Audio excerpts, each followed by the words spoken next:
right, welcome to Lowly Shepherd Podcast. I'm your host, Pastor Jay, and this week I really wanted to kind of pick up on the theme that I had talked about last week with Genesis 6, 1 through 4, the sons of God, the daughters of men, and really wanted to spend some more time talking about the Nephilim. What are the Nephilim? We talked about last time that those are giants, and what exactly are we talking about with these giants? Are we talking, like NBA style, 7-foot tall giants? Or are we talking about like supernatural 15-foot tall giants? What is the deal with them? And interestingly enough, how they actually show up all over the Bible and not just David and Goliath as we generally kind of think about it. So that's what I want to talk about today. And so I'm going to start just once again, and I'm going to turn to Genesis chapter 6, 1 through 4, just to recap, what we had talked about last time. Chapter 6, verse 1 says, "When man began to multiply on the face of the land, and daughters were born to them, the sons of God saw that the daughters of man were attractive, and they took as their wives any that they chose. And then the Lord said, My spirit shall not abide in man forever, for he is flesh, and his days shall be 120 years. The Nephilim," and that's the word that just gets transliterated into English, it's a Hebrew word, the Nephilim were on the earth in those days, and also afterwards, when the sons of God came into the daughters of man, and they bore children to them. These were the mighty men who were of old, the men of renown. And so, who are these Nephilim? Why do we think that they are giants, and why does that matter? Well, first of all, the word Nephilim shows up just one other place in the Old Testament. It's actually in the book of Numbers, in Numbers 13. And a little background to that, this is actually when the Israelites are about to enter into the land of Canaan, enter into the promised land, and God commands them to send 12 spies, one from each of the 12 tribes, in to spy out the land, to prove essentially that God is saying, this is a land flowing with milk and honey, it's a blessed, promised land. And they're, according to what God wants, they're supposed to come back and give a good report to everybody. Joshua and Caleb do that, but the other 10 spies, they come back with these nightmare stories about the land full of giants. And so let's look at that in Numbers 13, verses 32 to 33. It says, "So they brought," that being the 10 spies, "brought a report to the people of the land that they had spied out, saying, The land through which we have gone to spy it out is a land that devours its inhabitants, and all the people that we saw in it are of great height. And there we saw the Nephilim," there's that word again, the Nephilim, "for the sons of Anak," a little parenthesis here, "the sons of Anak who came from the Nephilim, and we seemed to ourselves like grasshoppers, and so we seemed to them." And so if they felt tiny like grasshoppers, these guys had to be pretty good size. And then it actually literally says these people are descended from the Nephilim, and that's a connection directly back to Genesis 6. So going back there once again, why do we think the Nephilim are giants? Well, first of all, like I said, you've got that connection in Numbers 13 where it seems they're talking about people of great height, and they're afraid because of this great size of these people. First of all, but also there's legitimate reason just linguistically looking at the word Nephilim to make us think that it actually might be translated and mean giants. It's kind of a word that's confused Hebrew scholars for a number of years, and it's because they're typically trying to connect it to the Hebrew root word nephal, which means to fall or to fall upon. And so some people will say, well, this means the fallen ones, or the ones who fall upon, as in fall upon in battle, making them fierce warriors, which would seem to fit with the context of what's going on there. And that generally hasn't been questioned for most of the time in the last century or so. A little more recently, in the last couple of decades, you're starting to get some biblical scholars who are looking at it and saying, well, it actually may be an Aramaic word, not a Hebrew word. And the Aramaic word nephil, with the I instead of the A there, actually means giant. And so this may be an Aramaic borrowed word that they've used to translate that. And it would make sense because the Septuagint, which is the Greek translation of the Old Testament Hebrew, which is written probably around 2nd, 3rd century BC, the Septuagint actually translates that passage. It doesn't say Nephilim or fallen ones, it says giants, gigantos in Greek. And so you're obviously getting that sort of understanding from them, and then from what we've seen in some of the Genesis Apocryphon and other places in the Dead Sea Scrolls, you're getting that same sort of connection as well with giants there, not just this transliterated word Nephilim. So it doesn't mean fallen ones or to fall upon. It probably just means giants. And in fact, there's another word that gets translated as giants in that same passage. In my English version, it says in verse 4 of chapter 6 of Genesis, the Nephilim were on the earth in those days, and also afterwards when the sons of God came, the daughters of men and bore children to them. And then it says, these were the mighty men who were of old, the men of renown. That word mighty men is Gaborim. It's a word that actually shows up a lot in the Old Testament. David's mighty men, those 30 mighty men that went with him, were Gaborim. But there's a tradition connected with that the word Gaborim, these mighty men, actually means giant, and that's how the Septuagint translates it. So it says the giants were on the earth in those days, before and after, and then it says these were the giants of old, the men of the name is actually what it says. The word there, Shem, the men of the name or the men of renown is how our English translates it. And so most people, when we talk about giants in the Bible, they really only think about one giant, and that's Goliath and David, and the story of David and Goliath. And but even there, Goliath is given some pretty interesting descriptions about himself. First of all, he has 6 fingers and 6 toes on each hand and foot, and so that's odd, kind of a weird genetic mutation there. But it says that he is somewhere around 6 cubits, which would put him somewhere, a cubit is about 18 inches. That was a standard type of measurement for the Israelite people back in the day. And so if that's the case, then that would make him somewhere around 9 foot to, maybe even some estimates put him up to closer to 12 feet. And so, 9 feet's pretty tall. And you think about, your Shaquille O'Neals and your LeBron James and, guys that are like 6'8", 6'9", and then you get like some other basketball players that are up there around 7'2", 7'3", and you're like, man, those guys, you see pictures of people standing next to them that are, normal height of around, 5'8", 5'9", 5'10", and standing next to those guys, you're like, man, those guys are really tall. Imagine somebody that's like 9 foot tall. That's got to be really intimidating. And not just tall and skinny. And that's really kind of where the supernatural origins seem to come in. And part of the reason why I have a lot of reasons, but part of the reasons why I reject the sort of line of Seth view of the sons of God and others is because if it's producing these giants, which are sort of supernatural in origin and in the way that they are portrayed in the Bible, why would I think there would be some sort of giants being produced from simply righteous sons of Seth and unrighteous women of Cain? That just doesn't seem to make sense why that would be coming about that.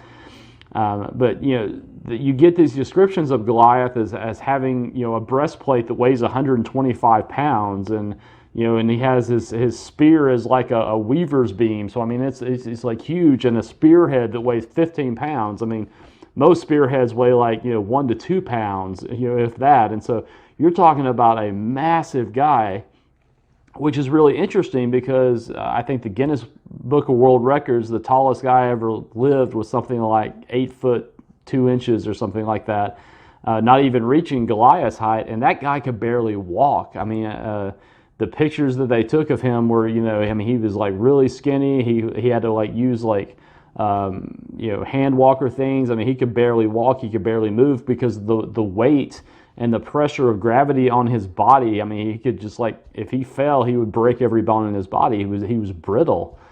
And so, just the physics involved in something like that has to be something supernatural for a guy that big to be able to carry all of his weight and to be able to move and not just live, but I mean move and fight and be a mighty warrior in battle.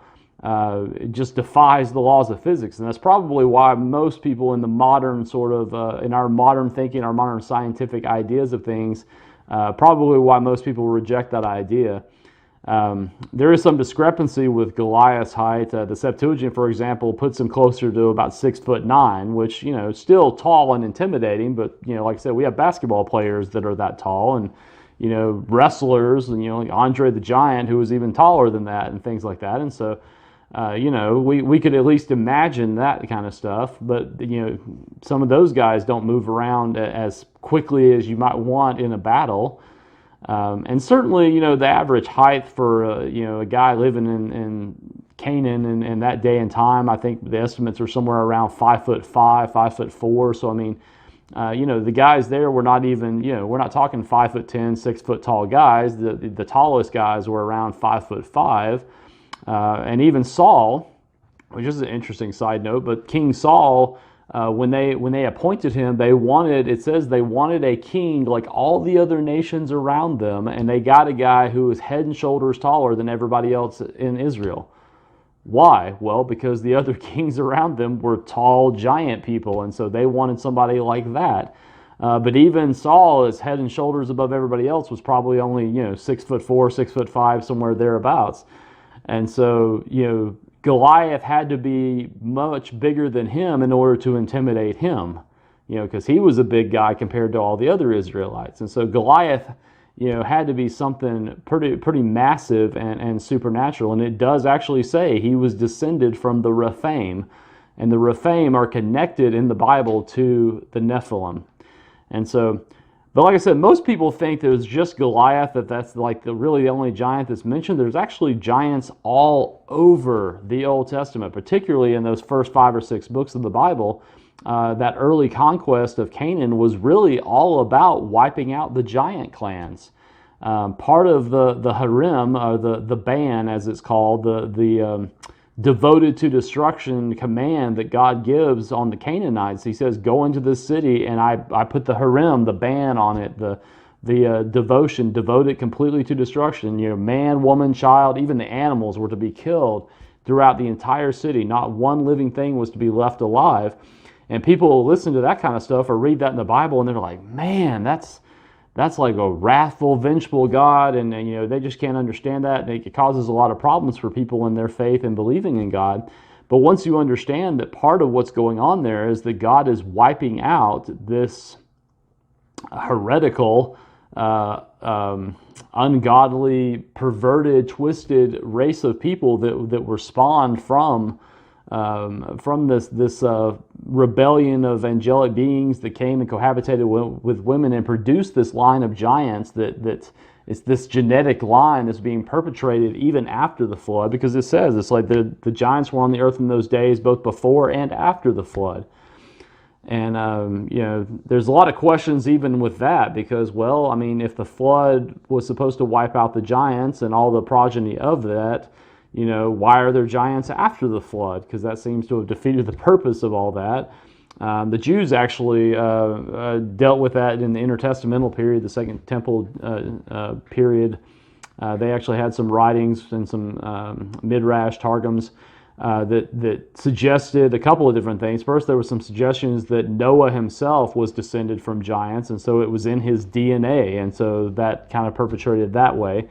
Although that seems to contradict Genesis 6:9, where it says the generations of Noah, he was a righteous man, and then my English translation says blameless in his generation, Noah walked with God. And you usually get this idea, Noah was a righteous man, he was a godly man, different from all the other evil, wicked men of his generation, of his time. That's not really what the Hebrew says. It says perfect in his generations, in his descent. Is the way it's supposed to be translated there, and the word that gets translated as perfect or blameless is usually like 85% of the time in the rest of the Old Testament referring to unblemished, perfect lambs that were to be offered up as sacrifice.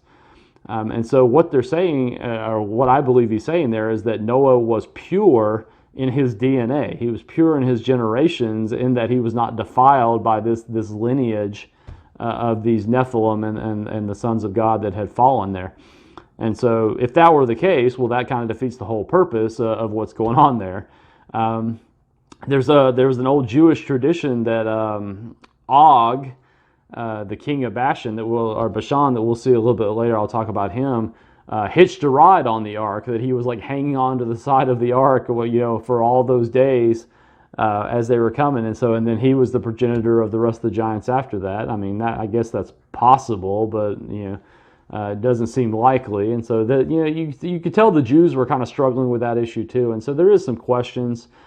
One of my favorite scholars, Dr. Heiser, actually, really he doesn't really care. He'll tell you he doesn't really care, but he'll say there's a decent argument for saying that the flood was not worldwide, that it was just local.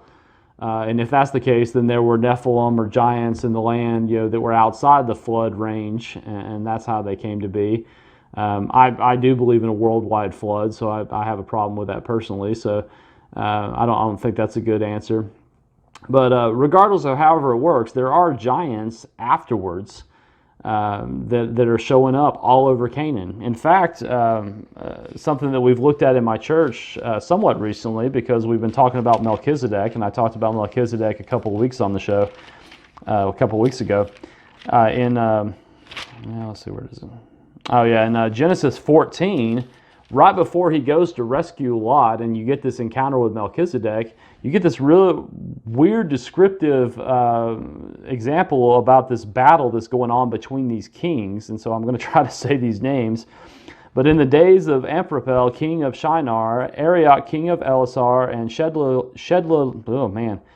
Chedorlaomer, king of Elam, and Tidal, king of Goyim, these kings made war with Bera, king of Sodom, Bersha, king of Gomorrah, Shinab, king of Admah, Shemeber, king of Zeboim, and king of Bela, that is Zoar, and all of these joined forces in the valley of Siddim, that is the Salt Sea, or the Dead Sea is what we would call it now. These were all these cities were around the Dead Sea area.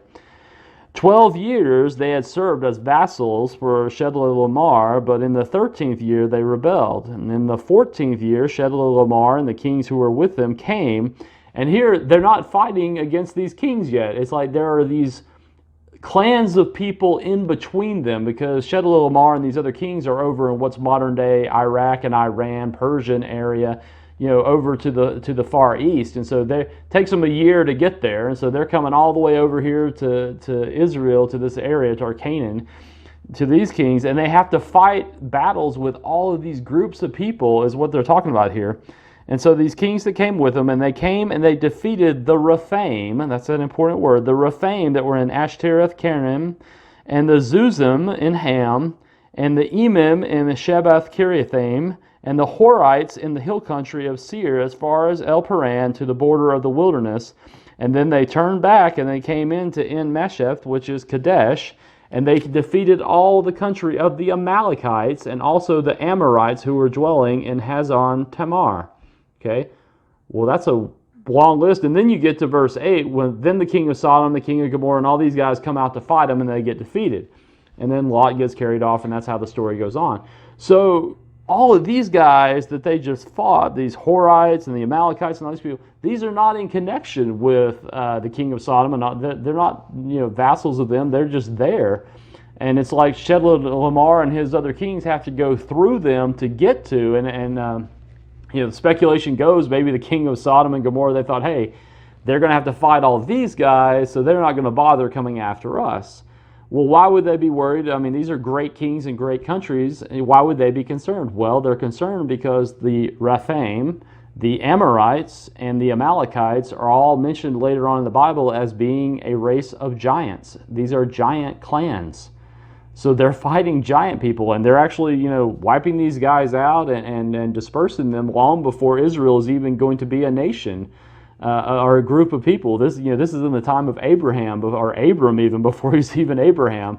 The child of promise, Isaac, has not even been born yet.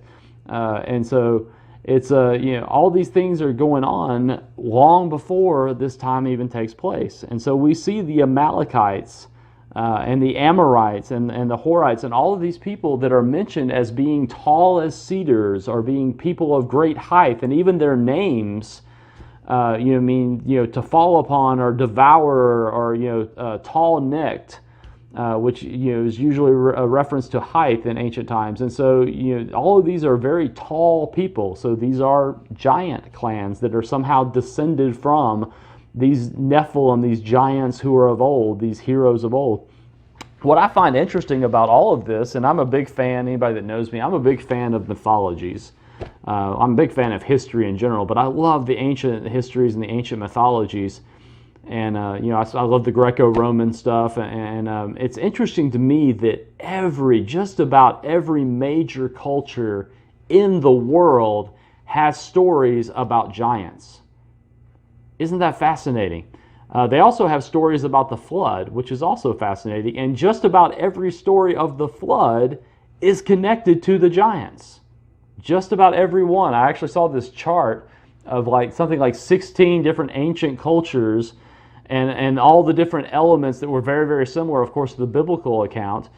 And they might have one or two things that were different or didn't have this, but they all had the same basic elements of there was a flood, and the god or the gods were sending a flood upon the earth because of the unrighteousness, and there were giants in those days, and there's sometimes or oftentimes mentioned an ark or a boat of which some people are saved. You have to look at that and go, okay, there's got to be some core truth to all of these mythologies. Well, of course, we believe the Bible story is the true core, but you can see how those things could go to other cultures after the Tower of Babel and the separations of the nations. They take those stories and those histories and the mythologies of the ancient times, and they've kind of exaggerated them and adjusted them to where they get what they get in their different cultures. But every one of them has this story of these giants, and they're usually, almost always, descended from the gods somehow. And then you think about the mighty men, the heroes of old, and you think about guys like Hercules in the Greek mythologies, or Achilles, both of whom were demigods. They were the sons of the gods, of Zeus in Hercules' case, and somehow had great strength. Hercules, in his great strength that he does, and then there are some accounts where Hercules is a giant. He's way taller than everybody else, and so all of these things, I believe, are all connected to the truth that there was a race of giants that lived and existed way back when. And the majority of them were wiped out in the flood. That phrase, the Nephilim on the earth in those days, and also afterwards. And then it says, when the sons of God came into the daughters of man. Some scholars say that could be whenever sons of God come into the daughters of man. So it could mean that the cohabitation of the fallen angels and women were taking place after the flood as well, and maybe a more limited capacity. Given what we know happens to them, getting bound in chains of darkness until the day of judgment. And so, maybe that discouraged them, we hope, because it's obviously not going on today. But a major part of what God was commanding the Israelites to do in taking over Canaan, and he even tells Abram this, he says, hey, your people aren't going to inhabit this land yet because the sin of the Amorites is not yet completed. The Amorites are a group of people that are connected to the Nephilim and the giant clans. The Amorites, the Amalekites, the Canaanites. Canaanites is just sort of a general category for all of the people groups there. And it doesn't necessarily mean that every one of them was a giant, although it does seem like a lot of them were tall, because that's part of the thing that the spies bring back. But I wanted to look at a couple of examples. In Deuteronomy chapter 2, go over there to Deuteronomy. In Deuteronomy chapter 2, verses 10 and 11, it's given a description of people that they had to fight against as they were getting ready to go into the promised land. Verse 10 says, the Emim formerly lived there, a people great and many, and as tall as the Anakim. As tall as the Anakim, okay? So tall people. Like the Anakim, they also were counted as Rephaim, which are connected to the Nephilim, but the Moabites called them Eman. And then you got the Horites who also lived there that were also connected with them as well. And you go over to chapter 3 of Deuteronomy, and you get this description of a guy named Og, King Og of Bashan, which was in the shadow of Mount Hermon, which is where, according to the book of 1 Enoch, is where the fallen angels descended and made this pact to cohabitate with the women. And so there's a lot of spiritual darkness sort of connected with that area. But in Deuteronomy 3, Let's see, in verse 11, it tells us, "For only Og, the king of Bashan, was left of the remnant of the Rephaim. For behold, his bed was a bed of iron. Is it not in Rabbah of the Ammonites? It was 9 cubits its length and 4 cubits its breadth, according to the common cubit." So that's about 13 and a half feet by 6 feet is his bed that he would sleep on, made out of iron. And so that's pretty big. And some people suggested, well, it doesn't, just because his bed's that big doesn't mean that he was this big. But I mean, it's also made of iron, would suggest he was a big guy that needed an iron bed in order to support his weight. Because I think one scholar estimated if this guy was 13 and a half feet tall, 6 foot wide, or even slightly smaller than that, and it was a pretty bulky, warrior type guy, he could have weighed somewhere around a ton. That's 2,000 pounds. And so, yeah, he needed a bed of iron if that is the case.